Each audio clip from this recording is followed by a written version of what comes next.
abriendo nuestra Biblia en el libro de Ezequiel, en el capítulo 2, versículo del 2 al 5, hay una profecía. Dios le habla al profeta Ezequiel cuando le dice, hijo de hombre, yo te envío a los israelitas, a un pueblo rebelde, y yo te envío a un pueblo rebelde que se ha sublevado contra mí. Y dice, ellos y sus padres me han traicionado hasta el día de hoy. También sus hijos son testarudos y obstinados. Y a ellos te envío para que le comunique mis palabras y ellos te escuchen o no, porque son una raza rebelde. Dios está hablando de una manera interesante a través de este profeta Ezequiel cuando nos habla de un pueblo que es rebelde, es decir, tardo para entender. Dice que Jesús vino, ¿verdad?, al mundo y vino a lo suyo y no le conocieron. El evangelio de Jesús sigue manifestándose, sigue anunciándose a la gente, ¿verdad?, al pueblo, pero hay muchos que no escuchan precisamente. Y ahí vamos notando en esta profecía de Ezequiel una visión que Dios nos da, una misión que nos da, ¿para qué? Para hablarle a un pueblo que no quiere escuchar, un pueblo de corazón duro. Nos dice también a través de este profeta Ezequiel, ¿verdad?, que hay una profecía hermosa. Dice que hay una promesa para nosotros de que vendrá Dios a hablar al corazón del hombre y que transformará el corazón del hombre en un corazón de piedra, y por la fuerza de ese espíritu que va a infundir sobre nosotros, va a transformar ese corazón de piedra en un corazón de carne. ¿Qué es un corazón de piedra? Un corazón de piedra es un corazón que ha sido golpeado, endurecido por los efectos de experiencia dura de la vida. A un niño abusado, hombres que han sido maltratados, mujeres que han sido violadas, niñas que han sido abusadas de muy pequeñas en su edad, padres que han abandonado a sus hijos, hijos que han sido olvidados por sus padres. ¿Quién sabe? Tú conoces tu propia historia. Cada quien conoce su propia historia. Y en esa manera de ir caminando a través de la vida nos hemos como encerrado. Hemos endurecido nuestro corazón y no hemos permitido a Jesús que venga a entrar en nuestros corazones, a transformar ese corazón de piedra y por la acción de su Espíritu transformarlo en un corazón de carne. Un corazón de carne es capaz de amar, un corazón de carne es capaz de hacer cosas nuevas, de ser transformado, ¿verdad? Y de experimentar eso que se llama el amor de Dios. Por eso dice, el amor de Dios ha sido derramado en el corazón del hombre por el poder del Espíritu Santo. Y si tú tienes un corazón herido, si tú tienes un corazón lastimado, entonces tú no puedes experimentar esa presencia del Espíritu Santo, porque te ve a ti mismo y no ve la obra magnífica que Dios quiere hacer en ti y a través de ti. Por eso, cuando Jesús nos habla en el Evangelio de Marcos, en el capítulo 6, nos habla de que Jesús fue rechazado también por los mismos de su pueblo. Dice que en aquel tiempo Jesús fue a su tierra en compañía de sus discípulos. Y dice que cuando llegó al sábado, se puso a enseñar en la sinagoga, y la multitud que lo escuchaba, asombrada, decía, ¿y no es este el hijo de María? ¿No es este el hijo del carpintero? Como diciendo, ¿y de dónde puede salir tanta sabiduría y tanto poder de este hombre? Y dice que aquel día Jesús no pudo hacer muchos milagros en este pueblo porque no tenían fe.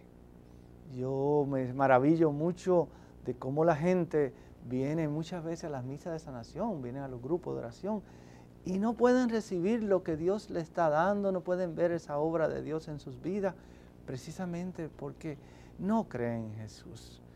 O yo diría más bien, no le creen a Jesús. En mi vida personal yo tuve un momento de resequedad espiritual.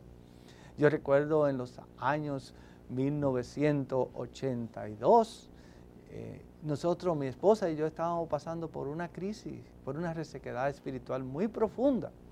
Y estábamos en una búsqueda muy grande de conocer a Dios, de experimentar a Dios. No conocer a Dios de oída. Mi relación personal con ese Jesús era un Dios de oída. Así como Job, que cuando vio toda su desgracia, que Dios empezó a corregirle y a reclamarle, y le decía, Job, ¿dónde estabas tú cuando yo creé el cielo y la tierra? Y entonces Job cayó en sí mismo y se dio cuenta que había renegado a Dios y que no estaba poniendo su confianza en Dios. Y se tiró en tierra y le dijo, perdóname, Señor, porque solo te conocía de oída. Así en mi vida personal yo conocía a Dios de oída. No conocía a un Jesús vivo, conocía a un Jesús que se limitaba a un Viernes Santo a morir en una cruz. Un día recuerdo que mi esposa llegó al mediodía con mucho entusiasmo y su rostro irradiaba de alegría y me decía, hey viejo, he encontrado un lugar especial, un lugar lindísimo, un lugar donde está el Señor presente. Mira, es una casa de familia normal, ahí vive un sacerdote, se está exponiendo el Santísimo cada día y se celebran misa todos los días. Y vive el sacerdote, es un cura, un padre. Y yo le decía, pero hija, tú no entiendes. Mi mentalidad católica tradicional, yo no entiendo eso que tú me estás diciendo. Porque si es en una casa de familia que se expone el Santísimo, que se celebra misa, eso no pueden ser católicos. En mi mentalidad de conocer que todos los servicios de la iglesia se celebran en el templo, ¿verdad? Pero ustedes saben cómo es una mujer, ¿verdad? Una mujer cuando quiere hacer resaltar un punto, lo repite, que parece ser como una gota de agua que cae en una lata a las 2 de la madrugada. Así que yo acepté acompañarla. Y llegamos a la casa de la Anunciación, aquí en Santo Domingo, donde vivía el padre Emiliano Tardif. En esos días se estaba adquiriendo, eran los días primeros de adquisición de esta casa de la Anunciación. Y entré a la casa muy asustado y muy sorprendido, viendo a ver qué iba a ocurrir. Y cuando entré, salía alguien de la habitación, nada más y nada menos que el padre Emiliano Tardif. Y me dice, ¿y tú qué haces aquí? Y le digo yo, eso pregunto yo, padre, ¿qué yo hago aquí? Y me dice, venga, acompáñeme, ahora va a haber una misa y yo voy a hacer una oración por los enfermos. Era un lenguaje nuevo, nunca oía que se oraba por los enfermos. Y me dice, y entonces con el poder del Espíritu Santo, tú verás cómo el Señor se manifiesta. Me sorprendía la palabra Espíritu Santo, algo nuevo en mi argot, aunque lo había aprendido en el catecismo, pero era como un cerrarse a esa buena noticia de ese Jesús vivo que un día aprendería del padre Emiliano Tardif, de que realmente está vivo. Así que opté por estar en la misa con mis puntos de observación, con mis críticas normales, ¿verdad?, de alguien que llegaba a un lugar nuevo. Al terminar la misa me dice el padre Emiliano, oye Alfredo, ¿por qué no me acompaña? Yo voy a celebrar el sábado en una cancha que había en el Mauricio, una misa de sanación. Y yo quiero que tú me acompañes porque cuando llego la gente me empuja y se me acerca. Y yo me quedé pensando, yo decía para adentro, y pensará este sacerdote que él será un artista famoso al estilo de Michael Jackson o de otro famoso de estos tiempos que necesita custodia. Pero realmente llegué al lugar y me di cuenta que sí necesitaba cierto tipo de apoyo y de acompañamiento porque la gente se abalanzaba para tocar, no al padre Emiliano, sino a Jesús, que era, como decía el padre Emiliano, yo era el burrito que llevaba a Jesús y Jesús iba, ¿verdad?, en ese ministerio de sanación del padre Tardif.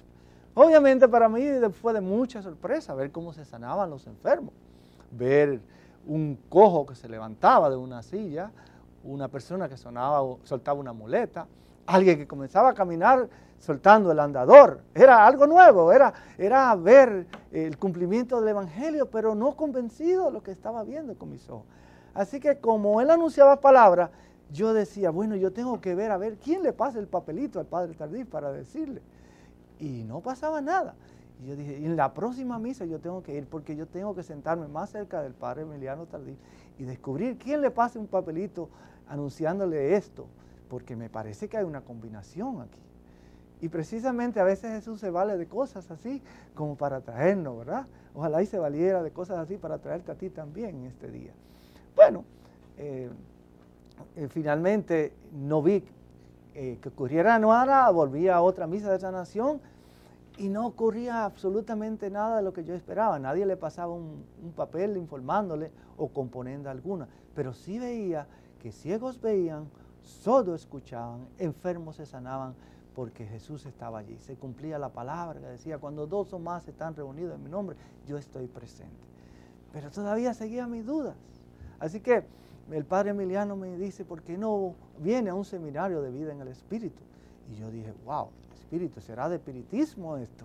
Así que me vine al seminario de vida en el Espíritu con más miedo que vergüenza. Me senté al fondo del salón y cuando vi que al final del seminario empezaron a orar por las personas, imponiendo las manos, pidiéndole fusión del Espíritu Santo, yo ahí sí que me asusté. Y yo dije, no, Señor, yo no me voy a parar a ir a hacer el ridículo.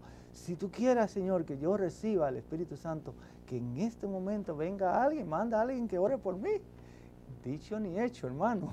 A los 30 segundos había alguien que estaba imponiendo las manos sobre mi cabeza y yo estaba recibiendo una palabra de parte de alguien que decía, de parte del Señor, alguien la decía, tengo miedo del Dios que pasa y no vuelve.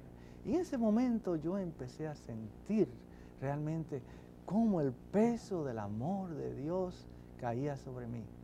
Y yo empecé a llorar como un niño, pero no eran unas lágrimas de tristeza, era el gozo del Espíritu de Dios que estaba en mí. Se estaba cumpliendo la palabra de Dios, ¿verdad? Que el reino de Dios había llegado a mi vida. Como dice San Pablo, el reino de Dios no es comida, el reino de Dios no es bebida, es gozo y alegría en el Espíritu Santo. En esos tiempos confundimos el término reino. Pensamos que el reino es una dimensión. Por ejemplo, cuando hablan de reino, pensamos los reyes de Inglaterra, los reyes de España. En Mónaco, ¿verdad? Un estado bien pequeño, donde cada quien tiene sus leyes monárquicas y se rigen por esto, pero todo pasa. En el reino de Jesús nada pasa, todo permanece. Y en ese día yo estaba recibiendo el gozo y la alegría del Espíritu de Dios. Así que en ese momento yo estaba aceptando a Jesús como Señor y Salvador de mi vida. Ya no lo conocía de oída, ya lo estaba conociendo cara a cara. Dice, y me conoceréis y me veréis. Así dice Él en su palabra. Estaba conociendo, estaba viendo los rostro a rostro, estaba descubriendo a un Jesús vivo y resucitado. Pero eso no se quedó ahí. Ustedes saben que lo más difícil para un católico tradicional es aceptar realmente la acción, ese mover del Espíritu Santo, es ver esos signos y señales, esos signos que ni siquiera los discípulos de Juan estaban muy claros cuando fueron a ver a Jesús. Recuérdense que Juan estaba preso y sabía ya de por sí que estaba condenado para morir. Y él quería como encaminar a los discípulos a Jesús.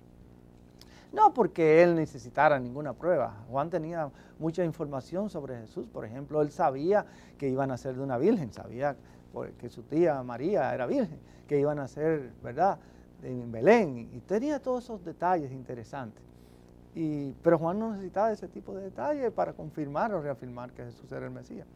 Pero yo entiendo que quería encaminarle a sus discípulos, ¿verdad?, a Jesús. Y por eso lo envía donde Jesús. Y los discípulos de Juan llegan y le preguntan a Jesús, Jesús, ¿eres tú el Mesías o debemos de esperar a otro? Pero Jesús no respondió absolutamente nada. Simple y llanamente empezó a sanar a los leprosos, a devolverle la vista a los ciegos, los sordos empezaron a escuchar, los cojos, los paralíticos se levantaban. Había una sanación increíble, el reino de Dios se estaba manifestando. Y cuando Jesús terminó de hacer aquellas señales, signos, aquellos prodigios que lo dejaban a ellos admirados, le dijo a ellos, vayan y cuéntenle a Juan lo que han visto y han escuchado y lo que han oído. Por eso, ese día yo estaba dándome cuenta, ¿verdad?, de lo que estaba pasando. Por eso yo quedé con la duda dentro de mí mismo de esas señales, aceptar los signos y señales del Espíritu Santo, esas señales que van a acompañar, como dice Jesús, y estas señales acompañarán a los que crean en mi nombre, echarán fuera demonios, anunciarán la buena noticia y sanarán, y pondrán las manos sobre los enfermos y ellos sanarán. Precisamente yo estaba ya recibiendo la buena noticia, pero aquello de que yo pudiera aceptar de que iban a ser liberados los que estaban oprimidos y que iban a ser sanados los enfermos, aquello como que no me convencía mucho. Un día fui invitado al Ecuador para recibir un curso de banca, formación de auditoría e inspección bancaria. Estuve en el Ecuador aproximadamente unos 10 días. El primer día que llegué al Ecuador, recuerdo que me fui a una iglesia, quería escuchar la misa. Hay un Dios muy grande aquí, vive dentro de mí. Yo lo sé, yo lo sé. Desde 1987 hemos llevado la palabra de Dios a través de la televisión, tanto en Santo Domingo como en los pueblos del interior. Nuestra labor es llevar un mensaje de paz y de esperanza para todo aquel que lo necesite. Para continuar con esta labor, necesitamos tu cooperación. Llámanos al 473-4185, 549-5252 y 544-1650. Hay un Dios muy grande aquí, vive dentro de mí.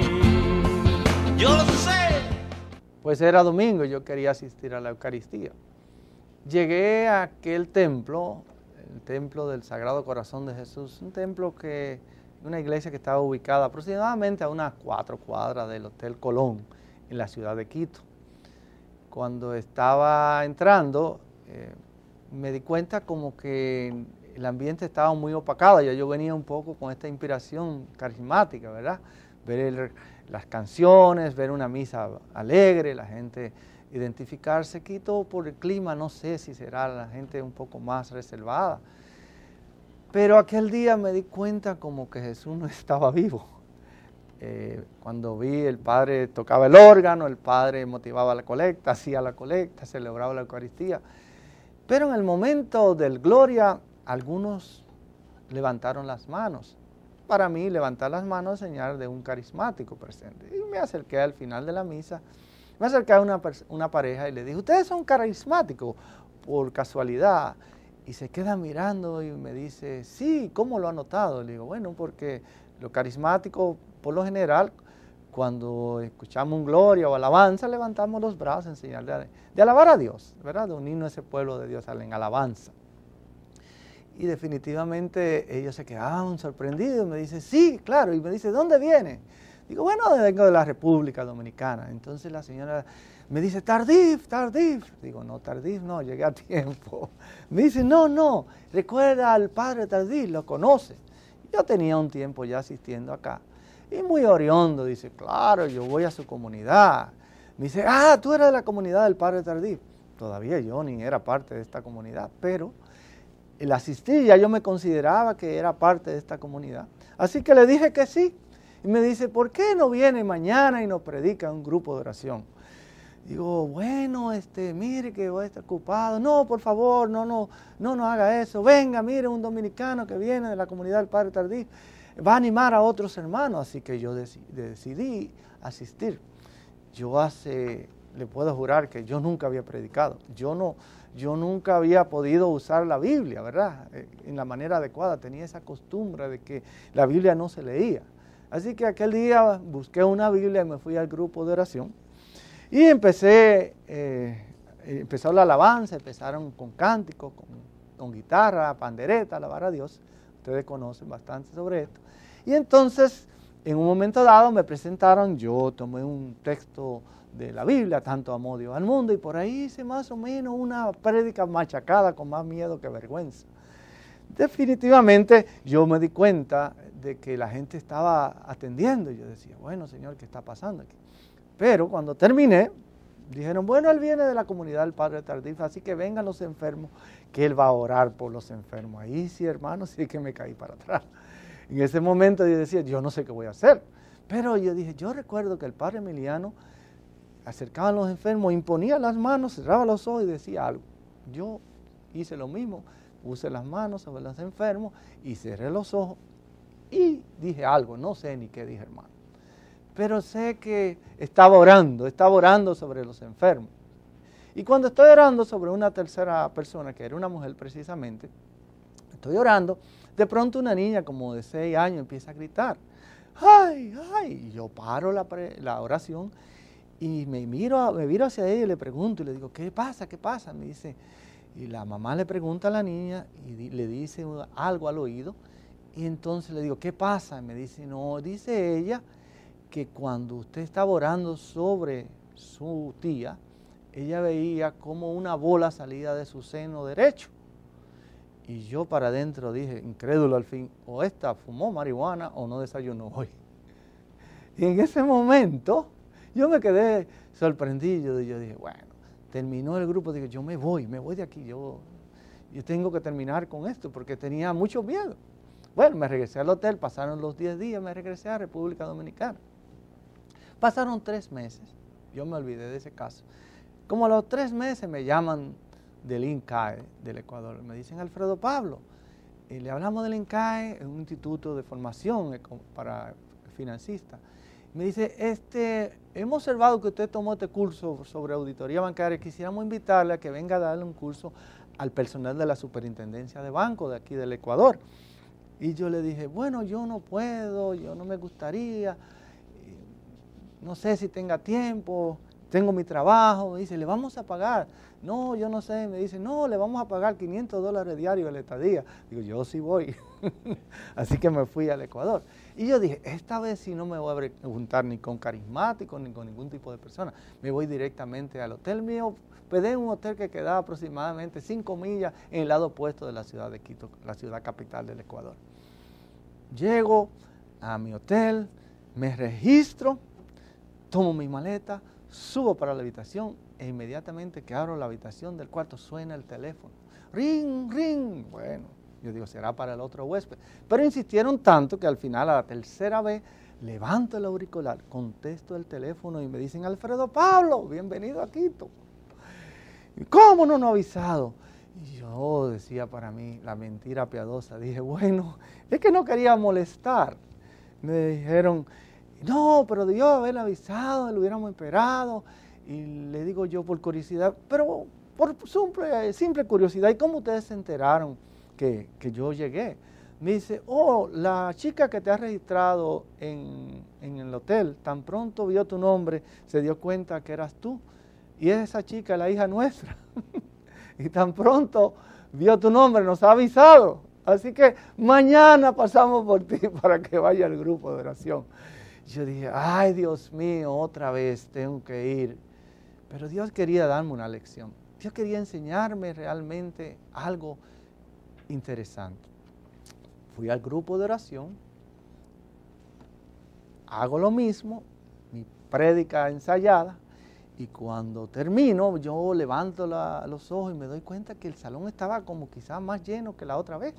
Había mucho más personas. Y dice al final, después de este testimonio, él va a orar por los enfermos.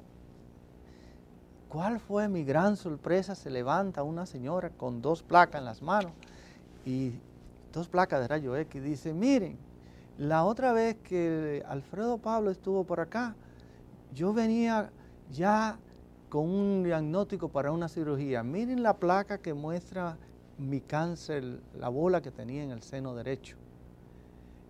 Y después que oraron por mí, que él oró por mí, yo sentí un calor fuerte e increíble en ese momento. Yo sentí que Jesús me estaba sanando.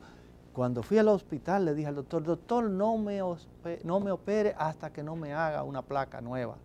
Y tanto insistí, que el doctor finalmente me hizo la placa. Y miren la placa. La placa estaba limpia, sin ningún signo de cáncer, ni ninguna bola o nada que representara una presencia de algún tumor. Aquel día yo dije, Señor, perdóname, porque solo te conocía de oída. Sí creo, Jesús, que tú estás vivo. Así que ese día aprendí que realmente Jesús es el Señor. Que Jesús cuando pasa hace algo nuevo. Que cuando nosotros creemos y le creemos, cada proclamación que hacemos, Él va a confirmar con signos y señales que es el Señor. que es el Mesías, que ese es el médico por excelencia, que ha venido para sanarte, que ha venido para devolverte la vida en abundancia. Y aquel día descubrí precisamente que el Evangelio estaba cobrando, que la palabra de Dios estaba cobrando vida en mi corazón, estaba cobrando vida en mi vida. Estaba, yo diría como hizo con San Pablo, ¿verdad? Que le quitó las escamas de los ojos. Ya no oía yo con los ojos físicos, yo veía con los ojos espirituales lo que decía, lo que dice en la profecía, que ni ojo vio, ni oído escuchó las maravillas de las cosas grandes que el Señor está haciendo. Yo te quisiera invitar en este día que tú también le pidieras a Jesús que tumbara de tus ojos las escamas, ese corazón de piedra que te impide conocerle a Él y verle tal y como es, cara a cara, rostro a rostro, mirarle a los ojos y contemplarle que Jesús es el Señor de tu vida. Y así he seguido viendo la presencia, la maravilla del Señor. Estando la otra noche en la asamblea en la ciudad de Miami, que hacemos todos los jueves, estaba predicando y al final hice una oración por los enfermos. Y recuerdo que me vi una palabra muy clara que decía, en este momento hay una mujer que está siendo sanada de una sordera. Y ella siente que el oído le hace ¡puff! Y una explosión fuerte y está recuperando la audición. Y qué lindo fue el testimonio, ver a esta mujer que tenía 15 años, que había tenido un accidente automovilístico, que había caído por un precipicio y con el impacto había perdido la audición. Y en esa noche Jesús le había devuelto la audición. Después de tanta cirugía nunca habían podido repararle la audición de su oído derecho ni de su oído izquierdo. Sin embargo, en una presencia de Jesús, esa mujer pudo escuchar y gritando decía, estoy escuchando la buena nueva. En este día Jesús te quiere sanar a ti que no le conoce quizás o que le esté escuchando, porque Jesús te ama. En este momento, Señor, te damos gracias. Te damos gracias por los que están escuchando este mensaje, por los que están orando. Oramos por ellos para que tú toques sus corazones, toques sus mentes, toques su cuerpo. Mira a este hombre que en este día siento en mi corazón que ha sido diagnosticado con un cáncer en la próstata y está muy preocupado. Sin embargo, el Señor te dice en este momento, no temas, yo estoy contigo. Y vas a sentir que en este momento Jesús le está tocando. Como me pasó en Caracas, Venezuela, anunciaba por la radio una palabra y decía, María está escuchando, una señora que se llama María, 40 años, está acostada en la cama y el Señor te está sanando. Y a los 5 minutos esa mujer llamaba a la estación para confirmar que Jesús la estaba levantando y sentía el gozo y la alegría del Espíritu Santo. Jesús en esta tarde te toca. Pasa tu mano sanadora sobre estas personas que nos ven, que nos escuchan. Sana, Jesús, por los méritos de tu pasión. Sabemos en fe que lo que pedimos en tu nombre, en fe el Padre siempre nos escucha. Y en fe te damos gracias, Jesús, por lo que tú has empezado a hacer. Alabado sea Jesucristo, alabado sea el Señor. Amén. Hay un Dios muy grande aquí, vive dentro de mí. Hay un Dios muy grande aquí, vive dentro de mí. Yo lo sé, yo lo sé. La Fundación Lumen 2000 Padre Emiliano Tardif te invita a participar de la gran rifa pro recaudación de fondos para continuar la obra de evangelización a través de los medios de comunicación. Un hermoso carro Beide Hatchback 2010, valor del boleto 500 pesos. La rifa tendrá lugar en la Casa de la Anunciación el 18 de junio al terminar la Eucaristía de las 6 de la tarde. Boletos a la venta en la librería Sígueme Casa de la Anunciación. Para más información llama a los teléfonos 809-544-1623, 809-473-4185 y 809-549-5252. ¡Anímate a participar!